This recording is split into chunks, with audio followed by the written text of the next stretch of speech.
सभी को प्रणाम। हम पढ़ रहे हैं पुस्तक प्रेम योग, एक दिव्य भाव, गुरुदेव का, परमात्मा का असीम दिव्य भाव। आइए उस परम पिता से प्रार्थना करते हैं कि हम भी इस योग से एक हो जाएं, हमारे भीतर भी इस योग की जागृति हो जाए। गुरुदेव बहुत सुंदर तरीके से समझा रहे थे अलग अलग एग्जाम्पल से कि प्रेम की यात्रा है तो आसान नहीं होगी, परिस्थितियाँ प्रतिकूल हो सकती हैं। उन प्रतिकूल परिस्थितियों में अगर आपकी मन स्थिति स्थिर है तो समझ लीजिए प्रेम का बीज अंदर जाग गया है।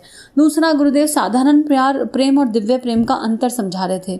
और प्रेम अगर एक्नॉलेजमेंट चाह रहा है तो फिर प्रेम सच्चा नहीं है। प्रेम अगर के पीछे अगर कोई कारण है तो भी प्रेम क्षणिक है। इसी पे गुरुदेव आगे लिख रहे हैं कि सांसारिक प्रेम में मिलन और सुख के वियोग की व्यथा जुड़ी रहती है, पर उतने ही समय तक जब तक कि आकर्षण के मूल प्रयोजन बने रहते हैं। वे आधार टूटते ही उस प्यार का उफान ठंडा पड़ जाता है और खींच भरी नीरसता उसका स्थान ग्रहण करती चलती है। इस प्रकार प्यार मोहब्बत के धंधे वासना अथवा दोस्ती के आधार पर आए दिन चलते टूटते रहते हैं। इन्हें एक तरह का व्यवसाय कह सकते हैं, जिनसे लाभ भी हो सकता है और घाटा भी। इस उफान में पड़ने वाले घाटे में ही अधिक रहते हैं, क्योंकि दूसरे की सहायता में जितना प्रयोजन पूरा होता है उससे अधिक मानसिक अशांति के रूप में क्षति हो जाती है।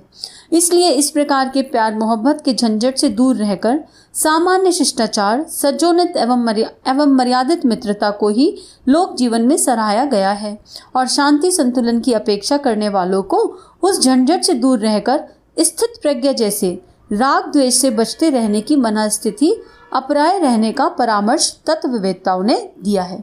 तो गुरुदेव इस पैराग्राफ में वही बात बता रहे हैं कि जब कारण समाप्त हो जाएगा तो प्रेम समाप्त हो जाएगा। फिर उसमें नीरसता, खींच, क्योंकि एक्सपेक्टेशन पूरी नहीं हो रही, इमोशन एक्नॉलेज नहीं हो रहे, तो फिर रोना धोना आएगा। और कुछ लोगों को इसमें कुछ फ़ायदा हो भी जाए, लेकिन लॉन्ग टर्म इसमें कोई फ़ायदा नहीं होने वाला है, क्योंकि मानसिक रूप से बहुत अशांति आ जाती है।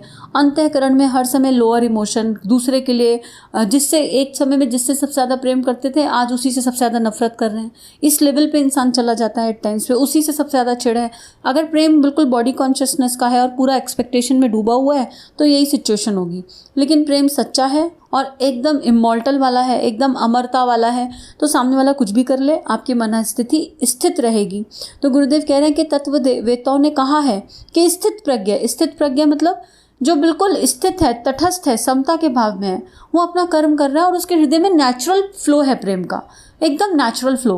वो प्रेम किसी चीज़ पे आधारित नहीं है, बस वो होने के लिए है और वो किसी एक के लिए नहीं है, वो बस सबके लिए है और it is flowing. It's like कि आप इनफाइनाइट सोर्स से कनेक्ट हो गए और उस सोर्स ने आपको एक जो है वो दे दिया, फ्लो दे दिया, और वो फ्लो बह रहा है आपके अंदर से, आप इंस्ट्रूमेंट के जैसे वो फ्लो बह रहा है और चलता जा रहा है। तो आगे गुरुदेव इसी में बता रहे हैं, सामान्य लौकिक जीवन में वह मर्यादित स्नेह सद्भाव की व्यवस्था ठीक भी है, अन्यथा तथाकथित प्रेम मोहब्बत के उफान में भावुक पक्ष बुरी तरह ठगे जाने और विश्वासघात भरी बर्बादी का जोखिम भी उठा सकते हैं। और ये हो भी रहा है। आजकल जो यंगस्टर्स हैं, कितना ज़्यादा जो है दुर्दशा है बुरी। क्यों? क्योंकि वासनाजन्य प्रेम है, टेम्परेरी प्रेम है और बॉडी कॉन्शियसनेस पे है, रंग यूप यौवन के आधार पर है। तो उसमें फिर depression, anxiety, long term commitment नहीं है, फॉल्स कमिटमेंट्स हैं, एक दूसरे को धोखा दे रहे हैं। तो फिर कहीं ना कहीं एनर्जी बहुत वेस्ट हो जाती है। और कहीं ना कहीं कुछ बच्चे तो ऐसा हो जाते हैं कि बहुत उठ ही नहीं पाते, बाहर ही नहीं निकल पाते। अगर धोखा मिल गया टीन एज में तो उससे बाहर ही नहीं निकल सकते, इतना दुख, इतनी तकलीफ़ में घिर जाते हैं। तो इतनी दुख और तकलीफ़ की तरफ क्यों चलना है? ऐसा लगता है कि ये सारी चीज़ें ना बचपन से ही सिखाई जानी चाहिए। हम लोग बहुत लेट कर देते हैं। सबको सही तरीका है, अब ये नहीं कहा जा रहा कि उम्र के हिसाब से ही ज्ञान जाना चाहिए, और लेकिन हर उम्र में इस ज्ञान की आवश्यकता है, बस उसे परोसा कैसे जा रहा है वो इम्पॉर्टेंट है। तो छोटे छोटे बच्चों को भी इन सब चीज़ों के बारे में सही तरीके से बैलेंस फॉर्म में, जो उनकी चेतना समझ सके, हमें समझाना चाहिए। लेकिन हम लोगों को खुद ही समझ नहीं आता है तो हम किसी को क्या समझाएंगे? अभी तो हम खुद ही स्थित नहीं हैं। अभी तो हम ही अपने बच्चों के मोह में फंसे रहते हैं, अटैचमेंट में फंसे रहते हैं, बॉडी कॉन्शियसनेस में फंसे रहते हैं। ज़रा सा बच्चा कुछ इधर उधर कर दे, हमारे मर्जी के विपरीत कुछ कर दे, तो हमारा मन ऊपर नीचे हो जाता है। लेकिन ऐसा लगता है कि आने वाले भारत में ऐसा होना चाहिए कि सही स्वरूप में प्रेम को परोसा जाए, प्रेम को समझाया जाए और छोटी सी उम्र से समझाया जाए। आगे लिखा जा रहा है, प्रेम तत्व जिसे आत्मिक अपूर्णता की पूर्ति के लिए अनिवार्य बताया गया है, इसी प्यार मोहब्बत वाली विडंबना से बहुत ऊंची चीज़ है।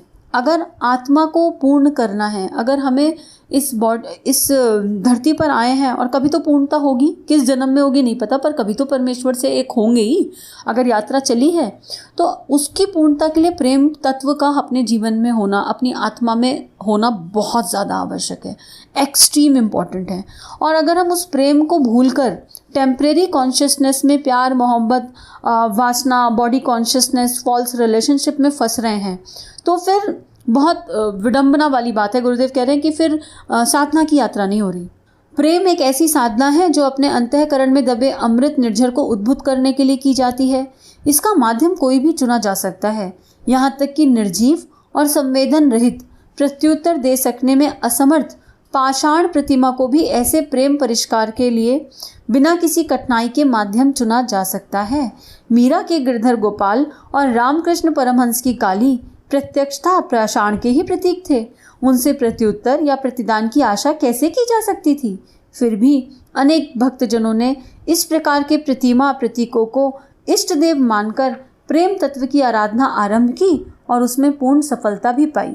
कहा जा चुका है कि प्रेम एकांगी हो सकता है और उसके लिए प्रतिपक्षी का प्रतिदान उचित और आवश्यक उपयोगी तो है, पर अनिवार्य नहीं, क्योंकि प्रेम तो मूल दिशा देने की प्रवृत्ति से संबंध रखता है, जिसे कोई रोक नहीं सकता। देखो, दोनों बातें एक साथ कह रहे हैं गुरुदेव। एक तो ये एग्जाम्पल, जब भी कहीं बाबा का एग्जाम्पल आता है, ठाकुर का एग्जाम्पल आता है, तो आत्मा वैसे ही प्रफुल्लित हो जाती है।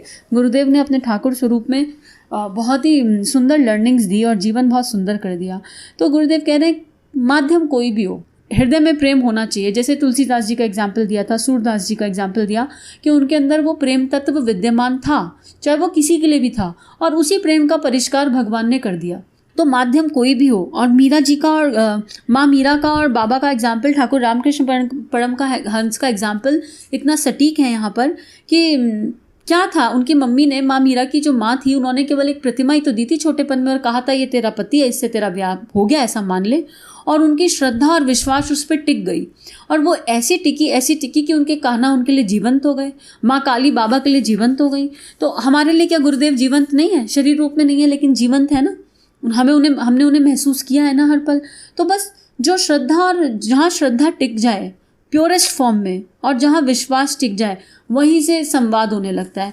अब एक तरफ कहा जा रहा है कि प्रेम में जो है पक्षी से जो हमें मतलब एक्सपेक्टेशन नहीं है, दो तरफा नहीं है, एक तरफा है।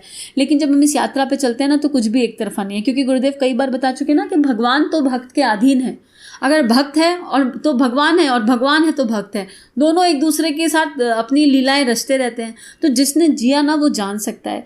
तो सारे उत्तर, माँ मीरा को क्या प्रत्युत्तर नहीं मिलते होंगे? कृष्ण जी से, श्री कृष्ण से मिलते ही होंगे ना। और ठाकुर को माँ काली अपनी गोदी में बैठा के भोजन नहीं कराती थी क्या? प्यार से सिर पर हाथ नहीं रखती थी क्या? सब कुछ तो करती थी। तो दोनों तरफ से चलता है। हाँ, लेकिन हमारे मन में कामना नहीं होनी चाहिए, निष्काम भाव से यात्रा होनी चाहिए। अब गुरुदेव आगे बता रहे हैं, सृष्टि के आरंभ में ब्रह्मा अकेला था। अकेलापन उसे बहुत अखरता था। उसमें स्तब्धता और नीरसता भरी पड़ी थी। एकाकी मन में न उल्लास, न आनंद, और न उन्हें उत्पन्न करने वाला रमण। अस्तु ब्रह्मा ने इच्छा व्यक्त की कि एक से बहुत हो जाऊं। बहुत के साथ ही विनोद का आधार बनता है। सो परमेश्वर ने अपना परिवार बढ़ाया, प्रकृति बनाई। सृजन के लिए फैलाव उचित तो था, पर वही क्रम निरंतर चलता रहता तो ब्रह्मा अपने आप को ही खो बैठता और आरंभ की तरह समापन भी नीरस हो जाता। इसलिए फिर परमेश्वर ने माया को अपनी ओर खींचा। इस आकर्षण और विकर्षण की क्रिया को प्रकृति और पुरुष का रमण कहा जाता है। आनंद और उल्लास का उद्भव तत्व ज्ञान ने इसी प्रकार वर्ण किया। इसको अगर सिंप्लीफाई करने की कोशिश करें, आप लोग भी कमेंट बॉक्स में और सिंप्लीफाई करिए। इमेजिन कीजिए एक लाइफ जहाँ पे कोई दुख नहीं है। लाइफ जन्म लिया, सुबह से खाने को सारी व्यवस्था चल रही है और लाइफ चल रही है, ना कोई दुख है ना कोई सुख है, बस समता से चल रही है, कुछ भी नहीं हो रहा, कुछ घटित नहीं हो रहा। स्कूल चले गए, ऑफिस चले गए, आ गए, खा लिया, पी लिया। विजुलाइज कीजिए एक ऐसा जीवन, मजा आएगा क्या? ऐसे ही चल रहा है, कुछ भी नहीं हो रहा, ग्राफ ऊपर नीचे जा ही नहीं रहा। हमें प्रकाश की वैल्यू क्यों है? क्योंकि अंधकार का एग्जिस्टेंस है। प्रकाश जाता है, अंधेरा आता है, तभी हम तुम्हारा सूर्योदय का इंतजार करते हैं। तो सुखों की वैल्यू तब है क्योंकि दुख एग्जिस्ट करते हैं। हमने दुख का स्वाद चखा है, इसीलिए सुख की वैल्यू है। तो हम लोग ह्यूमन लाइफ में वैल्यू ही तब करते हैं जब कोई चीज़ जब उसके एब्सेंस को फील कर लें। तो भगवान ने एक्चुअली दुख बनाए नहीं, प्रकृति में दुख नहीं है, इट इज़ सुख की कमी दुख है, और क्योंकि दुख का एहसास किया इसलिए सुख की वैल्यू है। तो यहाँ यही बात भगवान बताना चाह रहे हैं कि पहले ब्रह्मा जी का जीवन एकदम नीरस था, मतलब कॉन्टिन्यूटी चल रही थी, उनको बिल्कुल मज़ा नहीं आ रहा था। अभी आप इमेजिन करो ना, अपनी लाइफ चल रही है, बिल्कुल मज़ा नहीं आ रहा, आनंद ही नहीं है, कुछ भी नहीं है, इट इज़ एक। तो वो एक से अनेक हो गए, पर वो अनेक ब्रह्मा ही बन गए ना, एक से अनेक हुए तो सारे ब्रह्मा बन गए, और फिर वही सबकी लाइफ में वही निरस्ता आ गई और सब बोर हो गए। तो फिर भगवान ने माया की रचना करी। हालांकि इसका जो तत्व दर्शन है, इसको कितना भी गहरा समझाया जा सकता है, इसमें कितना भी गहरा जाया जा सकता है, लेकिन फिर माया आई, और जब माया आई तो सत रज तम 3 तरह के गुण आ गए, और फिर तो लीलाधर की लीला ऐसी चली कि हमारी स्मृति भंग हो गई। हम भूल गए कि हम वो ब्रह्मा हैं, और कहाँ उलझ गए। जो भी कुछ हमें चीज़ें मिली थी प्रकृति में कंट्रीब्यूट करने के लिए, उन्हीं के साथ माया को कंट्रीब्यूट करने लगे, और माया मोह में तमस में उलझते चले गए। इंद्रियां मिली थी, भगवान की बगिया को सुंदर बनाओ, इंद्रिय का संयम करो, उनका यूटिलाइजेशन करो, उससे एनर्जी इकट्ठी होगी, उस एनर्जी को भगवान के कार्यों में लगाओ। लेकिन हम उन इंद्रियों से अपनी तृप्ति करने बैठते हैं, हमें अपना ही संतोष पूर्ण नहीं होता। तो उस माया ने फिर इतने खेल रच दिए कि ये सब कुछ हो रहा है, उसके बाद जो भी कुछ जीवन में घटित हो रहा है। लेकिन माया बुरी नहीं है, किसी भी चीज़ को बुरा तो हम कह ही नहीं सकते, वो भी लीलाधर की लीला है। और जब माया से पर्दा हटाने चाहेंगे परमेश्वर, तो जीवन से में माया से पर्दा हटा देंगे। हमें बस ये देखना है कि हमने अपना पहला कदम उठाया कि नहीं। साधना, उपासना, आराधना, उपासना, साधना, आराधना, हम इसकी तरफ चले कि नहीं चले। हमारा भीतर, हमारा अंतःकरण, हमारा मन साफ है कि नहीं है। कर्म, भक्ति और ज्ञान का समन्वय सब कुछ है कि नहीं है, हमें बस अपने भीतर देखना है। और गुरुदेव ने एक चीज़ दी, आत्मनिर्माण समाज की सबसे बड़ी सेवा। आत्मनिर्माण की ओर हम चले या नहीं, और उसका सिंपल पैरामीटर रात को सोने से पहले अपने आप से पूछना है, आज का दिन क्या पीछे वाले दिन से बेटर है? आज का दिन क्या मैं एक बेहतर इंसान हूँ पीते वाले दिन से? अगर आपकी अंतरात्मा कहती है हाँ, तो गुड इनफ, अगले दिन की तरफ बढ़ जाओ। बस इतना ही जीवन है। आज के लिए इतना ही। सभी को बहुत सारा थैंक यू, सभी को प्रणाम। इस तरह की और वीडियोस देखने के लिए हमारे चैनल को सब्सक्राइब कीजिए। आप सभी का बहुत बहुत धन्यवाद।